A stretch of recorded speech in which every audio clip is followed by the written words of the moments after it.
Gary Oldman may have played in well-known movies like The Dark Knight and Oppenheimer, but the movie he played in from 2011 called Tinker Tailor Soldier Spy is probably the worst movie he has ever played in. It is a movie where it becomes dead hard to follow the story, and you almost fall asleep in a lot of the scenes. Sure, you get intrigues and are read into a world of intelligence and spy apps again, but if we compare this movie to one like Spy Game or a Mission Impossible movie, for example, it is not so much about the field action. It is more about long, drawn-out dialogues, which may be interesting for somebody that likes slow-burning shows such as Slow Horses, where, of course, Gary Oldman also is central, as it, of course, is a slow-burning movie that really does not get to the point until right at the very end.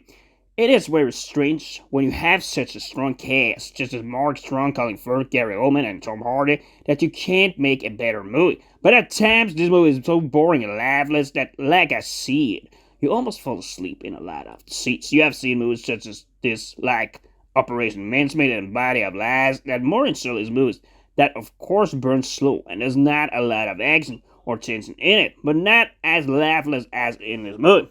One reason why it surely is the worst movie Gary Oldman's ever played in is because of this sinister, almost dystopian mood, telling the story of London as a bleak and grey city, where that mood is supposed to entertain you, and you never back it up with good scenes. Even a movie Tetris from last year dealt with better tension, and where you actually saw something happening in a movie, rather than this one, where they just talk you to death with boring characters and a plot that really goes nowhere. Apparently, it might be a thing with British spy movies or shows that they tend to slow burn it out as much as possible, leaving the mood as the one thing that needs to entertain you. Because even Toby Jones and Benedict Cumberbatch are not made entertaining as characters in this one, which just shows how bad they made a structure of this movie. Because that's also one thing. You deal with flashbacks when Gary Oldman was a younger boy, which really have no context to the story, as it is about spy and intelligence, not childhood memories.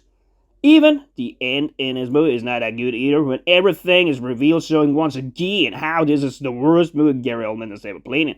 It is a movie that is a certain drag to get through, and you almost clap your hands as you finish it. Of course, it is always interesting to see Gary Oldman act, but in this one, he is not backed up by the characters, and it's a 5 out of 10, and clearly the worst movie he has played in.